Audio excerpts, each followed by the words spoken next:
नमस्ते। ओम नमः शिवाय। अचिंत्य व्यक्त रूपाय निर्गुणाय गुणात्मने समस्त जगदाधार मूर्तये ब्रह्मणे नमः। कक्षा में स्वागत है। अभी हम लोग आज सिंह लग्न का फलादेश सिंह लग्न में योग कारक ग्रह कौन है, सबसे उत्तम शुभ फलप्रद ग्रह से लेके सिंह लग्न कुंडली के फलादेश की जो प्रक्रिया है उसको समझेंगे। और ये विशेष महत्व एक एक लग्न में हम लोग चर्चा करते आ रहे हैं। लगभग ज्योतिष शास्त्र एनएम दास जो चैनल है उसमें प्रत्येक लग्नों का एक एक वीडियो अपलोड हुआ है। द्वादश लग्न फल विचार में आज जो विषय है वो सिंह लग्न का है। पहले कभी भी किसी लग्न का जब चर्चा करते हैं, लग्न में लग्नेश केंद्राधिपति, केंद्र भाव का अधिपति, जैसे सिंह लग्न में वो स्थिर लग्न है। सिंह लग्न स्थिर लग्न में सूर्य, शुक्र, शनि एवं मंगल, ये चारों केंद्र के अधिपति रहते हैं। और शुक्र जो कि दशम भाव का अधिपति है, वृष राशि दशम भाव का अधिपति शुक्र को केंद्राधिपति दोष लगता है। हम लोग पराशरी वचन को भी पढ़े हैं, केंद्राधिपति दोषस्तु बलवान गुरु शुक्रयोः। उस नियम के आधार पे शुक्र को सबसे बृहस्पति को अधिक दोष लगता है, उससे कम शुक्र को केंद्राधिपति होने का दोष लगता है। उस दोष का नष्ट कैसे होता है उस संदर्भ में भी चर्चा करना है। जब हम लोग केंद्राधिपति त्रिकोणाधिपति का संबंध हो जाता है वह दोष नष्ट होता है। परंतु इस सिंह लग्न के कुंडली में त्रिकोण स्थान जो 1, 5, 9 सूर्य एवं बृहस्पति मंगल, सूर्य मंगल गुरु, ये तीनों त्रिकोणेश है।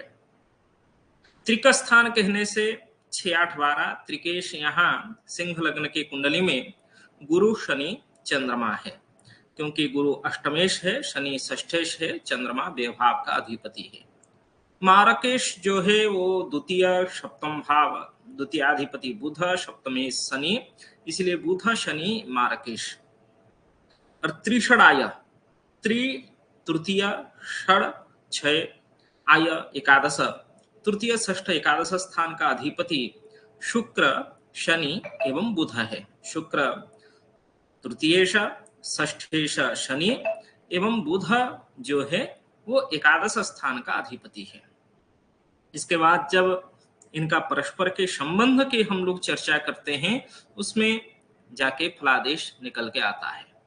सबसे महत्वपूर्ण योग कारक ग्रह यदि सिंह लग्न में हम लोग चिंतन करेंगे, जो केंद्र एवं त्रिकोण उभय स्थान का अधिपति, यहाँ देखिए तो वृश्चिक राशि जो आपका चतुर्थेश मंगल एवं नवमेश मंगल होने के कारण, मंगल संपूर्ण रूप में सूर्य का मित्र होने के कारण और दोनों में अग्नि तत्व होने के कारण, क्रूर ग्रह दोनों हैं, अग्नि तत्व युक्त हैं, दोनों में मित्रता है। इस कारण से मंगल इस सिंह लग्न की कुंडली में सबसे अधिक महत्वपूर्ण ग्रह रहता है। योग कारक ग्रह के रूप में हम लोग मंगल को ग्रहण करते हैं। यदि इस प्रकार कुंडली में, सिंह लग्न की कुंडली में आपके सामने सूर्य, बुध, मंगल, ये तीनों भाग्य स्थान में, नवम स्थान में, धर्म स्थान में स्थित हो, इन तीनों का युति नवम स्थान में होने के कारण एवं बुध द्वितीयाधिपति एकादशाधिपति होने से, सूर्य लग्नेश होने से एवं मंगल योग कारक ग्रह होने से, यह जो संबंध है, युति संबंध, सहवास संबंध, सबसे उत्तम फलप्रद रहता है। व्यक्ति अनेक सारे पराक्रम युक्त होता है, क्योंकि पराक्रम ग्रह मंगल है। प्रशासनिक दक्षता उसमें प्राप्त होता है। सैनिक कार्य में अथवा कोई प्रशासनिक उच्च पद में व्यक्ति अवस्थित होता है, उससे व्यक्ति के प्रभुत्व भी विस्तार होता है, राजनेता बनने की संभावना यहाँ होती है। जिस प्रकार इस कुंडली में बृहस्पति धनु राशिस्थ है, धनु राशि में मूल त्रिकोण राशि में बृहस्पति स्वगृहस्थ होके पंचम स्थान में बैठने से पंचम नवम दृष्टि बृहस्पति का पूर्ण दृष्टि होने के कारण सप्तम दृष्टि एकादश स्थान के ऊपर सप्तम दृष्टि एवं नवम स्थान के ऊपर पंचम दृष्टि, लग्न के ऊपर नवम दृष्टि बृहस्पति का है। इस कारण से बृहस्पति के दृष्टि से भी यहाँ राजयोग उत्पन्न होता है। पंचमेश का दृष्टि नवमेश के ऊपर होना एक उत्तम विचार व उत्तम फल का प्रदान करता है। एवं यदि इसी प्रकार शनि सप्तम भावस्थ मार्केश सप्तम भाव का अधिपति सप्तमस्थ हो, सिंह लग्न की कुंडली में यहाँ सप्तम स्थान स्थित शनि स्वगृहस्थ व मूल त्रिकोण राशि में होने के कारण शशक योग उत्पन्न होता है। इस शशक योग युक्त शनि भी शुभ फलप्रद होता है। मार्केश होने के बाद भी शनि का दशा अंतर दशा प्रत्यंतर दशा विशेष फल प्राप्ति करवाता है। मृत्यु तुल्य कष्ट मार्केश में राजयोग के साथ साथ मृत्यु तुल्य कष्ट प्राप्त होता है, परंतु व्यक्ति को राजा व राज पदवी भी प्राप्त होता है। जैसे शुक्र चंद्रमा की युति, यहाँ केंद्राधिपति दोष शुक्र को होने के बाद भी शुक्र चंद्रमा दोनों जलतत्व कारक ग्रह है और चंद्रमा शुक्र के घर में उच्चस्थ होता है। शुक्र चंद्रमा जलतत्व कारक ग्रह कर्माधिपति कर्मस्थानस्थ व्ययाधिपति के साथ होने से एक प्रकार की अशुभत्व दैन्य योग भी उत्पन्न होता है, परंतु उसमें भी शुक्र चंद्र दोनों जलतत्व होने से चंद्रमा उच्चस्थ होने के कारण चंद्रमा की दोष नष्ट होता है। और शुक्र व्ययाधिपति के साथ जब संबंध रखता है, वहां शुक्र के जो व्यय भाव के साथ संबंध आध्यात्मिक ऊर्जा को उत्पन्न करता है। उस कारण से कर्म भावस्थ चंद्रमा की जो दोषत्व है, व्यय भाव का दोषत्व है, वो नष्ट होता है, उससे शुभ फल की प्राप्ति होता है। यहाँ एक कलानिधि योग भी उत्पन्न हो रहा है।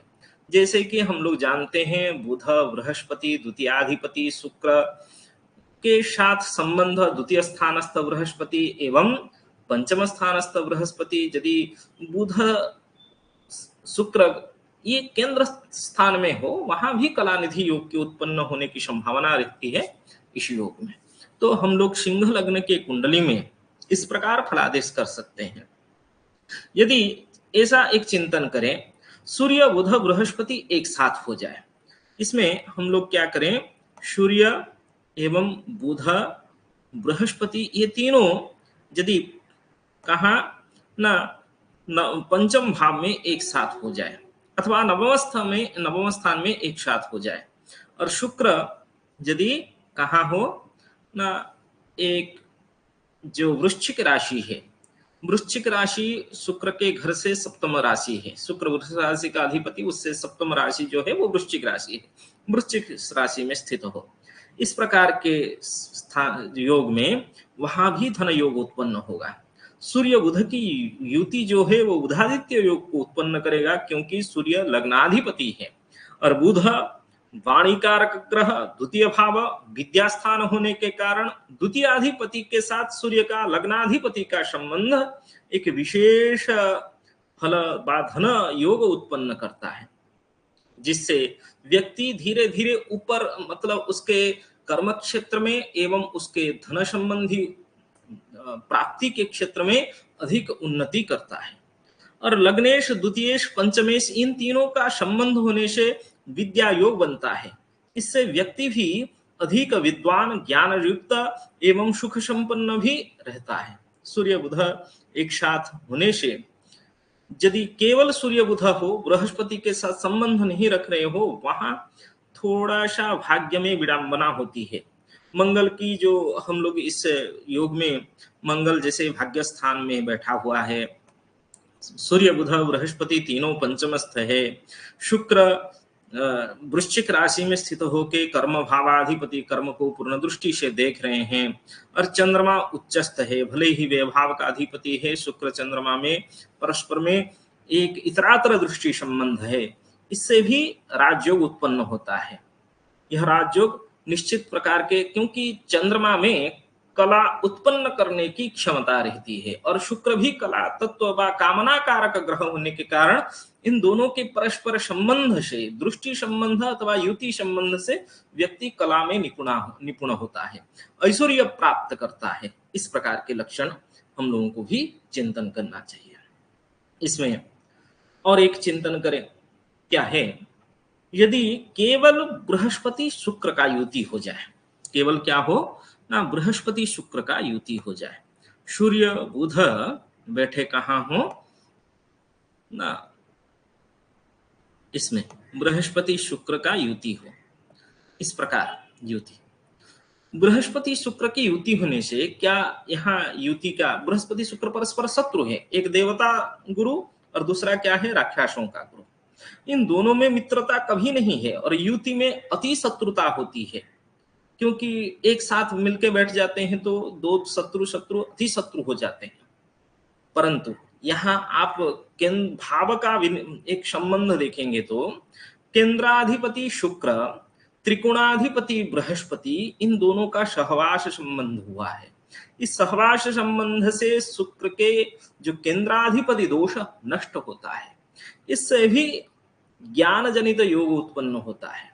परंतु बृहस्पति शुक्र मित्रता नहीं होने के कारण, शत्रुता होने के कारण, यदि इस प्रकार के संबंध में दाम्पत्य जीवन में भी कलह उत्पन्न होता है, प्रेम विवाह हो जाता है, प्रेम विवाह हो जाने के बाद दाम्पत्य जीवन में कष्ट होता है, क्योंकि पंचम भाव को हम लोग दाम्पत्य जीवन का सुख स्थान जानते हैं।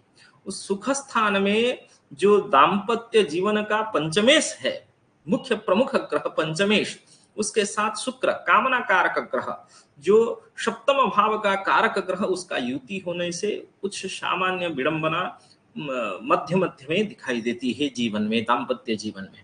इस प्रकार की हम लोगों को भी चिंतन करना चाहिए। इसी सिंह लग्न में तृतीय भाव में यदि शुक्र तृतीयस्थ होके बैठा हो, किंतु यदि शुक्र दशम में स्थित हो, शुक्र पापी होगा अकेला। यदि तृतीय भावस्थ हो, तुला राशिस्थ हो, वहां अकेले यदि शुक्र बैठा हो, वह भी अशुभ फलप्रद होगा। इसको आप लोगों को ध्यान पूर्वक चिंतन करना पड़ेगा। शुक्र को केंद्राधिपति दोष उत्पन्न होगा। वो तृतीयाधिपति होने के कारण यदि केवल तृतीय स्थानस्थ हो, उसमें भी दोष युक्त होगा। अकेला किसी का दृष्टि युति यदि नहीं हो, अकेला यदि शुक्र दशम स्थान में स्थित हो, वहां भी दोष उत्पन्न करेगा। परंतु किसी के साथ यदि संबंध बना रहा हो, जैसे हम लोग चंद्रमा के साथ शुक्र का संबंध, दृष्टि अथवा युति संबंध का चिंतन किए, और बृहस्पति के साथ उसका संबंध का चिंतन किए, उसमें निश्चित एक शुभ फल की प्राप्ति का हम लोग चिंतन कर सकते हैं। इस प्रकार यदि चिंतन कर लीजिए, बृहस्पति एवं सूर्य एक साथ बैठे हो, बुध शुक्र एक साथ बैठे हो, बुध शुक्र इन दोनों में मित्रता होती है, और बुध द्वितीयेश भी है, एकादश भाव का अधिपति है। शुक्र केंद्र भाव दशम भाव का अधिपति है एवं तृतीय भाव का अधिपति है। हम लोग त्रिषणाय अधिपति, तृतीय षष्ठ एकादश अधिपति कोई भी हो जाए, वो शुभ ग्रह हो व अशुभ ग्रह हो, हमेशा अशुभ फलप्रद रहता है, कभी भी संपूर्ण रूप में शुभ फलप्रद नहीं होते हैं। एवं द्वितीयाधिपति को मार्केश चिंतन करते हैं। परंतु यहाँ जो पंचम भाव में बुध शुक्र की जो युति है, ये तो निश्चित विशेष फलप्रद होना चाहिए। धन संबंधी प्राप्ति में कोई समस्या नहीं होगी, धन प्राप्ति के साथ साथ कर्म में भी विकास होगा। परंतु शारीरिक असुस्थता के दृष्टि में जब बुध महादशा शुक्र के अंतर्दशा चल रहा हो, अथवा बुध महादशा के समय में क्या होता है, विच्छेद होने की संभावना रहती है। पति पत्नी में बहुत कलह उत्पन्न होने की वहां संभावना रहती है, क्योंकि बुध विच्छेद का भी कारण होता है। बुध के महादशा में शुक्र के अंतर्दशा विच्छेद का उत्पन्न, मार्केश की जो प्रभाव होती है, उस कारण से अकस्मात किसी प्रकार की विपत्ति आने की वहां संभावना होती है। जबकि त्रिषणाय तृतीय षष्ठ एकादश का अधिपति अशुभत्व होने के कारण इस प्रकार की शारीरिक असुस्थता व दाम्पत्य कलह वह उत्पन्न होगा। परंतु कर्म क्षेत्र में, धन क्षेत्र में कोई बाधा नहीं होगा, उसको भी हम लोगों को चिंतन करना चाहिए। इसी प्रकार यदि बुध शुक्र एवं शनि ये तीनों एक साथ बैठे हो, सूर्य षष्ठस्थ हो, लग्नेश षष्ठस्थ हो, एवं शनि बुध शुक्र ये तीनों सप्तम भाव में मारक स्थान में स्थित हो, बृहस्पति चंद्रमा का परस्पर में दृष्टि हो, वहां गजकेसर योग उत्पन्न होने के साथ साथ जो शनि का शशक योग उत्पन्न हो रहा है वह भी है। परंतु ये जो तीनों का मित्रता है, शुक्र बुध शनि, ये तीनों मित्र हैं और ये तीनों अशुभ भाव के अधिपति के साथ मित्रता के संबंध सृष्टि कर रहे हैं सिंह लग्न में। सिंह लग्न में सिंह राशि का अधिपति सूर्य के साथ शनि का जो संबंध होता है वो शत्रुता का होता है। इस कारण से ये तीनों शत्रु का पूर्ण दृष्टि लग्न के ऊपर होने के कारण वहां अकस्मात कोई विपत्ति, भले ही वो राजतुल्य राजपद में हो, बा किसी उत्तम कर्म क्षेत्र उसको प्राप्त हो, उसके बाद भी शनि महादशा बुध अंतरदशा प्रबल मार्केश का समय होगा, शनि महादशा शुक्र का अंतरदशा भी अशुभत्व का समय होगा। वहां शुक्र को केंद्राधिपति दोष शुक्र का नष्ट नहीं होगा, इस क्षेत्र में केंद्राधिपति दोष उत्पन्न करेगा। कामना जनित दोष उत्पन्न करने से व्यक्ति अनेक सारे क्या करता है ना, मकान जमीन जायदाद खरीदने के चक्कर में रहता है, उससे वो ऋणाग्रस्त भी होने की संभावना इस क्षेत्र में है, क्योंकि ऋण स्थान का अधिपति जो है वो षष्ठाधिपति भी शनि है। शनि षष्ठाधिपति द्वितीयेश एवं एकादश के साथ यदि संबंध बना रहा हो वहां भी व्यक्ति ऋणग्रस्त रहता है, हम लोग पूर्व कक्षा में भी पढ़े हैं। इसी प्रकार यदि आप एक एक लग्न कुंडली को एनालिसिस करेंगे तभी निश्चित रूप में आपका जो बुद्धि है, दिमाग है, वो खुलेगा। इसी के साथ और भी विचार सिंह लग्न में हम लोग कर सकते हैं। सिंह लग्न में यदि मंगल कर्क राशि में नीचस्थ बैठा हो और शनि की दशा में मंगल के अंतरदशा और शनि के साथ मिलकर बैठा हो, निश्चित वहां धनहीनता होती है। मंगल योग कारक ग्रह होने के बाद भी उतना शुभ फलप्रद नहीं होता है। यदि शनि खुद ही कर्क राशि में स्थित हो और विपरीत राजयोग जैसे षष्ठेश शनि व्यभाव में हो और व्यभाव का अधिपति चंद्रमा मीन राशि स्थ हो और मीन राशि का अधिपति बृहस्पति षष्ठ स्थान में हो, इसे कुंडली आप लोग बना लीजिए एक ठो, उससे आपको तुरंत समझ में आ जाएगा। शनि बैठा हो चंद्रमा के घर में और चंद्र बैठा हो बृहस्पति के घर में और बृहस्पति बैठा हो कहाँ ना, षष्ठ स्थान में। इस प्रकार की कुंडली में आपको क्या कहना पड़ेगा, इस लक्षण में निश्चित रूप में व्यक्ति क्या होता है ना, विपरीत राजयोग से युक्त होता है। इस कुंडली में आप लोगों को यह कुंडली देख रहा होगा, शनि स्थित कहाँ है ना, व्यभाव में और चंद्रमा स्थित है अष्टम में एवं बृहस्पति स्थित है षष्ठ में। इससे विपरीत राजयोग षष्ठेश एवं अष्टमेश व्यभाव का अधिपति परस्पर में एक संबंध होने के कारण विपरीत राजयोग होता है। इस प्रकार एक एक कुंडली का, लग्न कुंडली का आपको क्या करना चाहिए, एनालिसिस करना चाहिए, उससे भी शुभ फल की हम लोग चर्चा कर सकते हैं। धन्यवाद। अगले कक्षा के लिए